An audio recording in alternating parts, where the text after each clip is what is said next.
Vamos a comenzar con nuestra discusión de cinemática en dos dimensiones.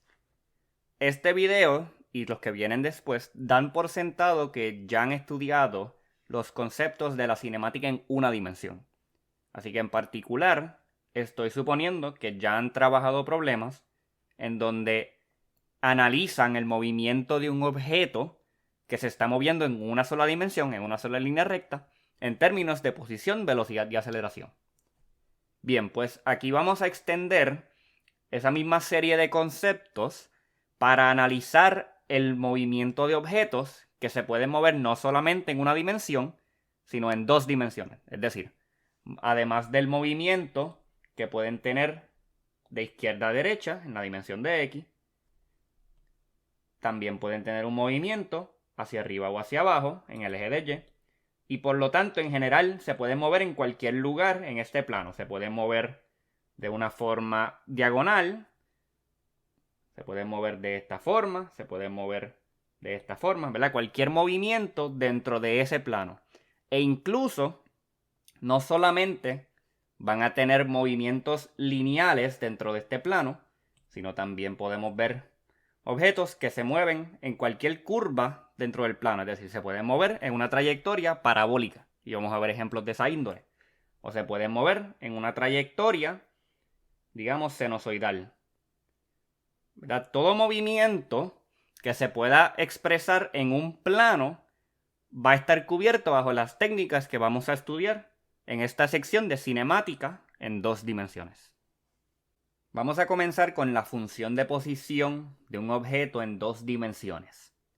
La función de posición de ese objeto es un vector RDT. Y ese vector RDT, como habíamos dicho, se puede expresar en términos de magnitud y dirección o se puede expresar en términos de componentes. Ahora, la definición más natural que podemos dar de esta función es en términos de componentes. Así que aquí estoy definiendo ese vector de posición como un vector que tiene dos componentes, ¿verdad? Tiene su componente en X, que está expresada por la Y, y su componente en Y, que está expresada por la J. ¿Y cuáles son esas componentes? Bueno, la componente en X es la función de posición en una dimensión en X. Así que es una función exactamente como la que habíamos visto anteriormente en el caso de cinemática en una dimensión. Y es la función que te indica la posición del objeto en cada instante en X. Y de la misma forma, la componente en Y es la función de posición en la Y de ese objeto. Así que en cada instante, esta función te dice cuál es la localización del objeto, pero en Y, ¿verdad? ¿Cuál es esa componente en Y? Y juntas estas dos componentes, la posición en X y la posición en Y, pues piénsenlo, si en todo momento tenemos esa información de cuál es la posición en X y cuál es la posición en Y, pues entonces sabemos en qué punto del plano está. Así que, ¿qué estamos diciendo aquí? Estamos diciendo que nuestra función de posición en dos dimensiones, que es este vector que está aquí, lo podemos ver como la combinación de dos funciones en una dimensión. La función en una dimensión que nos dice la posición en X y la función en una dimensión que nos dice la posición en Y. O sea que en esencia lo que estamos es combinando dos funciones como las que habíamos visto anteriormente, en el caso de una dimensión. Y para ver un ejemplo de esto, vamos a ver un objeto, ¿verdad?, que comienza en una posición al tiempo t1 y luego termina en otra posición al tiempo t2. Bueno, pues el vector de posición en ese tiempo t1 es el vector que va desde el origen hasta la localización de ese objeto. Así que este sería aquí ese vector R de t1. Y entonces, ¿cuáles serían las componentes de ese vector si las queremos dibujar? Bueno, pues las componentes serían la componente en X, y recordemos, la componente en X es la función que nos dice cuál es la posición de ese objeto a cualquier tiempo. Así que en particular nos va a decir cuál es la posición en ese instante, t1, la posición en X. Y de la misma forma, la posición en Y viene dada por este vector que está aquí, que nos va a decir la Y en ese tiempo t1. Así que tenemos que este es el vector de posición Y estas otras dos son las componentes. Esta es la componente en X y esta es la componente en Y. Y de la misma forma, cuando el vector, el objeto se ha movido a otra posición, pues esos vectores van a cambiar, ¿verdad? Ahora el vector de posición será este. Esta es la posición a los 2 segundos. Digo, al tiempo t2, debería decir. Y la posición en X es esta componente en X. Esa es la X al tiempo t2. Y la Y al tiempo t2 es esta, ¿verdad? Subiendo desde aquí. Esa es la Y al tiempo t2. Ahora, al igual que vimos para el caso de la cinemática en una dimensión, hay ciertos conceptos que podemos definir en términos de la función de posición. Así que son unos conceptos derivados que se definen haciendo referencia a la función de posición. Uno de esos conceptos es el desplazamiento, que se define exactamente igual que como se definió para el caso en una dimensión. El desplazamiento de un objeto en un intervalo desde t sub 0 hasta t final es la diferencia en posición de ese objeto. La posición final, ¿verdad? La posición al tiempo final, menos la posición inicial, la posición al tiempo inicial. La única diferencia es que ahora estamos hablando de una resta de dos vectores, ¿verdad? Recordemos que como la posición es un vector, pues de la misma forma, posición final es un vector y posición inicial es un vector. Y del desplazamiento definimos la velocidad promedio de la misma forma que habíamos hecho anteriormente. La velocidad promedio se define como el desplazamiento entre la duración del intervalo. Así que aquí, esta velocidad promedio es el desplazamiento arriba, la diferencia vectorial de la posición, dividido entre el tiempo. Ahora, quiero señalar aquí que noten que esto de aquí es un vector, el desplazamiento es un vector, pero el tiempo es un escalar, ¿verdad? El tiempo no es un vector, sino simplemente es un escalar. Así que esta división a lo que está haciendo referencia es que estamos haciendo una división escalar, que es lo mismo que una multiplicación por un escalar, de ese vector.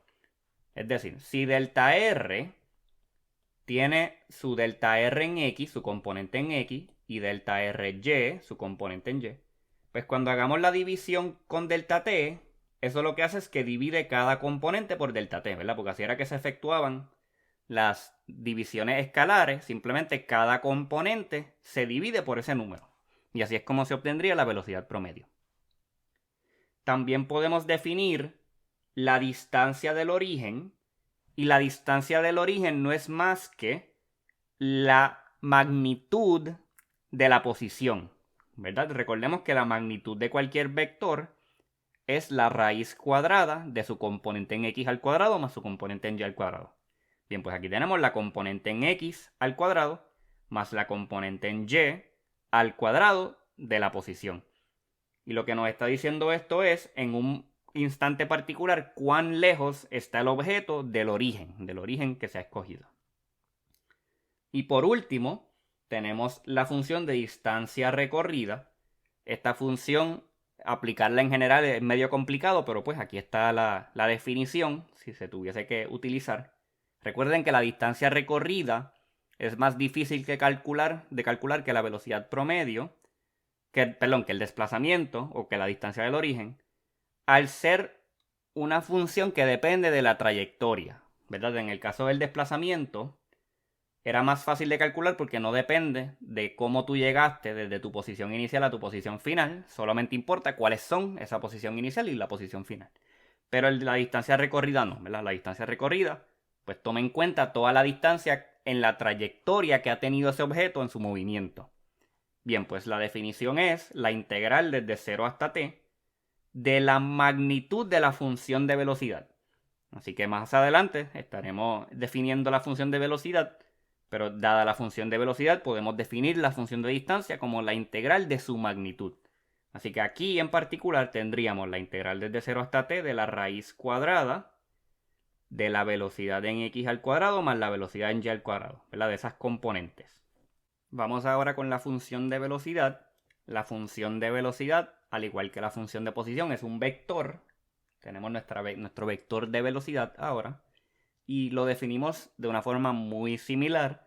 La función de velocidad, expresada en términos de componentes, es una velocidad en x la componente en X, ¿verdad? Lo que nos dice es cuál es la velocidad en X, una función aquí de una dimensión, y cuál es la velocidad en Y para la componente en Y, y aquí Vy de t es una función en una dimensión. Bien, pues, ¿cómo definimos esas dos componentes, la velocidad en X y la velocidad en Y? Pues como mencioné, son las velocidades en X y Y que corresponden a esos movimientos en una dimensión en X y Y. Así que si recordamos en el caso de cinemática en una dimensión, la velocidad se definía como la derivada de la posición. Pues de la misma forma, la velocidad en X es la derivada de esa función de posición en X, de la componente en X del objeto.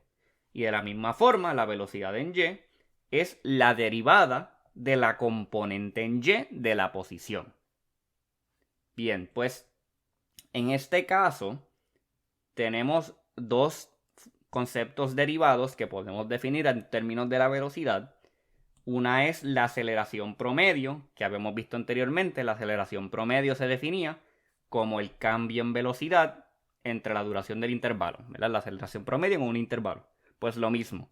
Aquí tenemos velocidad final menos velocidad inicial dividido entre la duración del intervalo. La única diferencia aquí es que ahora estamos hablando de una resta de vectores, ¿verdad? Por lo tanto, esta resta de vectores lo que nos va a dar es un resultado vectorial. Aquí la aceleración promedio es un vector. Y la otra cantidad que podemos definir es la rapidez instantánea de un objeto que nos dice la magnitud de la velocidad, ¿verdad? Si notamos aquí, realmente esta definición lo que nos está diciendo es que la rapidez, S, es igual a la magnitud de este vector de velocidad, porque la magnitud de cualquier vector es la raíz cuadrada de componente en X al cuadrado más componente en Y al cuadrado. Esta cantidad lo que nos dice es cuán rápido se está moviendo el objeto independientemente de la dirección, ¿verdad? Si no nos interesa cuál es la dirección del movimiento, solamente cuán rápido se mueve, con esta definición es que calcularíamos esa información. Y por último, tenemos nuestra función de aceleración, que se define de una forma totalmente análoga a las definiciones de velocidad y posición. La aceleración es un vector, ese vector tiene su componente en X y su componente en Y. La componente en X lo que nos dice es cuál es la aceleración del objeto en X, de su movimiento en X, y la componente en Y nos dice cuál es la aceleración de ese objeto en Y. ¿Y cómo definimos esas funciones de aceleración en X y en Y? Pues la aceleración en X es la derivada de la velocidad en X, al igual que habíamos visto para cinemática en una dimensión. Y la aceleración en Y es la derivada de la velocidad en Y. Bien, pues, ¿qué podemos concluir de lo que hemos visto? Lo que podemos concluir es que nosotros podemos expresar el movimiento en dos dimensiones como la combinación de dos movimientos en una dimensión. Es decir, nosotros estamos analizando un objeto que se está moviendo tanto en X como en Y, ¿verdad? Pero lo que estamos haciendo aquí, al expresarlo en términos de las componentes de vectores, es que estamos separando esos dos movimientos y mirándolos por individual. Por un lado, tenemos la función X, que nos dice únicamente cuál es el movimiento en X de ese objeto. Y por otro lado, tenemos la función Y, que nos dice únicamente cuál es el movimiento en Y de ese objeto. Y lo bueno es que analizando X por individual y Y por individual, podemos con eso capturar toda la esencia de ese movimiento en dos dimensiones, ¿verdad? Porque el movimiento real no es ni en X ni es en Y. Es una combinación de ambos. Pero analizándolos por individual, X con velocidad en X y aceleración en X, y Y con velocidad en Y y aceleración en Y, haciendo esas separaciones, aún así podemos describir de forma completa el movimiento del objeto. Pues al igual que hicimos para el movimiento en una dimensión, vamos a analizar ahora situaciones que se pueden presentar, ¿verdad? O modelos que podemos crear de objetos que tienen un movimiento en dos dimensiones y cómo se verían las ecuaciones para esas distintas situaciones. Bien, el primer caso, al igual que en el caso de cinemática en una dimensión, es lo que llamamos el movimiento uniforme. Y el movimiento uniforme por lo que se caracteriza es por tener una velocidad constante. Así que en este caso vamos a tener una velocidad que va a tener una componente en X que es constante y va a tener una componente en Y que también es constante. Así que tanto su velocidad en X como su velocidad en Y van a ser en todo momento iguales a su valor inicial, ¿verdad? Aquí el v sub 0x es el valor inicial en X y v sub 0y es el valor inicial en Y. Bien, pues ¿cuáles serían las ecuaciones? Pues separamos las ecuaciones en las ecuaciones que representan la X y las ecuaciones que representan la Y. En el caso de la X, tendríamos 0 en la X, tendríamos que la velocidad en X es igual a la velocidad inicial, lo que habíamos dicho. Aquí quise decir, perdón, que la aceleración en X es 0, y es 0 porque no hay ningún cambio en la velocidad en esa dimensión. Y por lo tanto, la posición en X es una función lineal. Por otro lado, la aceleración en Y también es 0, porque la velocidad en Y es 0, es constante, perdón. La velocidad en Y es constante, y la posición en Y también es una función lineal del tiempo. Así que a nivel vectorial, ¿qué estoy diciendo aquí? A nivel vectorial, la función de posición va a ser la velocidad en X por tiempo más X sub 0, esa es la componente en X, más velocidad inicial en Y por T más Y sub 0, y esa es la componente en Y. Listo, pues si nosotros analizamos este movimiento, cómo se vería en dos dimensiones, el movimiento que va a describir va a ser un movimiento lineal, ¿verdad? Un objeto que satisfaga esta condición de movimiento uniforme, donde la velocidad es constante, pues se va a mover a velocidad constante a lo largo de una línea. Se va a mover a lo largo de una línea con velocidad constante. La única diferencia entre esta situación y el caso de movimiento uniforme que habíamos visto en una dimensión es que el movimiento ya no va a ser ni en X únicamente, ni en Y únicamente. ¿Verdad? Aquí el objeto se está moviendo en una línea que tiene su parte en X, ¿verdad? Tiene sus componentes en X y también tiene sus componentes en Y. Si analizamos aquí el movimiento del objeto, ¿verdad? El objeto se está moviendo así, pero igualmente podemos pensar que al describir este movimiento, pues la X del objeto está aumentando, ¿verdad? El objeto se está moviendo para la derecha. Y por otro lado también la Y se está cambiando, ¿verdad? La Y está subiendo hacia arriba. Y si el objeto tuviese el movimiento opuesto, si se estuviese moviendo así, pues en ese caso, que vemos que la X se está moviendo hacia la izquierda y la Y se está moviendo hacia abajo. El segundo caso que vamos a ver es lo que estoy llamando movimiento combinado. Y a lo que me refiero con movimiento combinado es que en una de las dimensiones vamos a tener movimiento uniforme, mientras que en la otra dimensión tendremos movimiento uniformemente acelerado.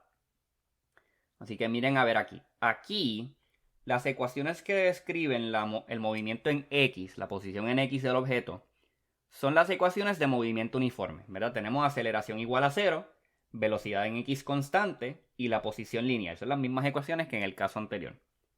Ahora, en el caso de Y, la aceleración en Y ya no estamos diciendo que es 0, ahora tiene un valor constante. Así que en Y tenemos movimiento uniformemente acelerado.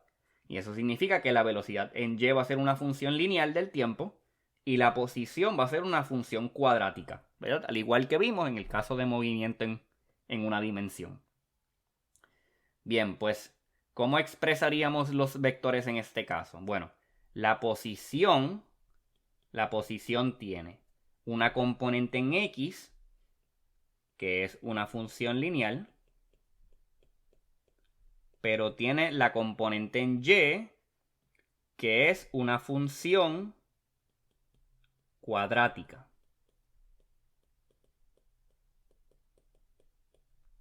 Ese sería el vector de posición. Y el vector de velocidad, ¿cómo sería? Pues en X tiene una componente que es constante, porque la velocidad en X es constante, pero en Y ya no tenemos una función constante, tenemos ahora una función lineal, y esa es la componente en Y. Listo, pues aquí, el tipo de trayectoria que uno podría ver, aquí sí se puede presentar una trayectoria parabólica. Y en general así es que va a ser. La trayectoria de un objeto que tenga movimiento combinado, en donde una de las dimensiones es movimiento uniforme y en la otra dimensión es movimiento uniformemente acelerado, el movimiento va a ser parabólico. Va a ser este tipo de movimiento curviado. Y esto se parece al movimiento que tiene un proyectil, ¿verdad? Del movimiento que tiene un objeto que uno tira y deja que caiga bajo la gravedad, pues va a tener este mismo de movimiento. Pues eso no es ningún accidente, porque las ecuaciones que describen el movimiento de los proyectiles son precisamente estas que están aquí. Un proyectil, como veremos más adelante, tiene movimiento uniforme en X y tiene movimiento uniformemente acelerado en la Y. Ahora, aquí presenté la situación en donde la X tiene movimiento uniforme y la Y tiene movimiento uniformemente acelerado, porque ese es el caso que se va a dar para los proyectiles. Pero en general podría ser al revés, ¿verdad? Podríamos tener una situación en donde la X es la que tiene movimiento uniformemente acelerado y la Y es la que tiene movimiento uniforme. Y entonces pues las ecuaciones se invertirían, ¿verdad? La X va a tener posición cuadrática y la Y posición lineal y así sucesivamente. Eso es totalmente posible, pero en el caso de los proyectiles sabemos que es en la Y en donde está la aceleración debido a la gravedad. Y el último caso que vamos a discutir por ahora es el caso donde tenemos movimiento uniformemente acelerado en ambas dimensiones. Así que aquí estoy diciendo que en X la aceleración en X es un valor constante, ¿verdad? Que vamos a llamar AX, es un valor constante. Y como consecuencia la velocidad va a ser una función lineal del tiempo y la posición va a ser una función cuadrática del tiempo. Y lo mismo con las componentes en Y. Las componentes en Y, la aceleración va a ser un valor constante, por lo tanto la velocidad va a ser lineal y la posición va a ser una función cuadrática. Bien, pues en este caso, ¿cómo serían los vectores? Pues el vector de posición en ambas componentes va a ser una función cuadrática, ¿verdad? En X va a ser 1 medio AXT cuadrado más V sub 0 XT más X sub 0, esa es la componente en X. Y su componente en Y sería 1 medio a YT al cuadrado más V sub 0 YT más Y sub 0. Y en el caso de la velocidad ahora es lineal en ambas componentes, ¿verdad? Tanto en velocidad dt, debería poner, tanto en X como en X es AXT más V sub 0X, y en Y AYT más V sub 0Y. Y la aceleración, pues por supuesto, aquí sería una aceleración constante, pero es constante con sus valores en cada dimensión. Es constante en la X y constante en la Y. Y listo. El tipo de movimiento que puede surgir de esta situación en general puede ser más complicadito, ¿verdad? Se pueden dar estas curvas como extrañas y pues analizar este tipo de problemas resulta un poco más complicado que analizar los casos del movimiento combinado que vimos anteriormente. Por lo general, este tipo de situación no se suele enfatizar en los problemas, ¿verdad? Se tiende a enfatizar más los problemas de proyectiles, pero sí es un caso posible, ¿verdad? Podemos tener una situación en donde tanto la X como la Y tienen una aceleración constante e incluso más allá, ¿verdad? Podemos irnos más allá en donde la X y la Y tienen aceleraciones variables, pero ya ese tipo de problemas pues se tendría que trabajar con las técnicas del cálculo. Bien, pues ya definimos los conceptos básicos de la cinemática en dos dimensiones. Al igual que en el caso de la cinemática en una dimensión, estas fueron las funciones de posición, velocidad y aceleración. Así que eso no cambia. Lo que sí cambia es que estas cantidades ya no son funciones del tiempo usuales, sino son funciones vectoriales. ¿Verdad? Son funciones que para cada instante de tiempo nos devuelven un vector. Así que ahora la posición es un vector, la velocidad es un vector y la aceleración es un vector. Y definimos esas cantidades en términos de sus componentes. La posición de una partícula en dos dimensiones tiene componente en X, su posición en X, y componente en Y, su posición en Y. Y lo mismo con la velocidad. La velocidad es la velocidad X en la componente en X y la velocidad Y en la componente en Y. Y lo mismo va para la aceleración. Bien, pues cuando uno ahora ataque problemas de cinemática en 2 dimensiones utilizando estos conceptos y utilizando los modelos que describimos anteriormente, en donde podemos tener movimiento uniforme, movimiento combinado, etc., pues se convierte en un juego de ver cómo uno puede utilizar la información provista para contestar la información que se nos piden, como, ¿verdad? Como usualmente se trabaja un problema, pero aquí está la dificultad adicional de que muchas veces te hacen una pregunta, digamos, acerca del movimiento en X. Te dicen cuán lejos viajó horizontalmente. Y para contestar esa pregunta sobre X, te dan información sobre Y. Así que te dan información sobre Y y te hacen una pregunta sobre X. Por lo tanto, hay que utilizar la información en Y para encontrar alguna cantidad, por ejemplo el tiempo, por lo general va a ser el tiempo, y luego con ese tiempo, con esa información que se utilizó, ¿verdad? Que se obtuvo a partir de la información en Y, podemos entonces calcular con las ecuaciones de X lo que se nos pide. Así que en general, esa va a ser la estrategia para resolver estos problemas, es ver cómo podemos utilizar la información que se nos pide para encontrar la que queremos, y en general, si tenemos que utilizar información de X para contestar una pregunta de Y, pues eso se puede dar y es algo, una situación muy común.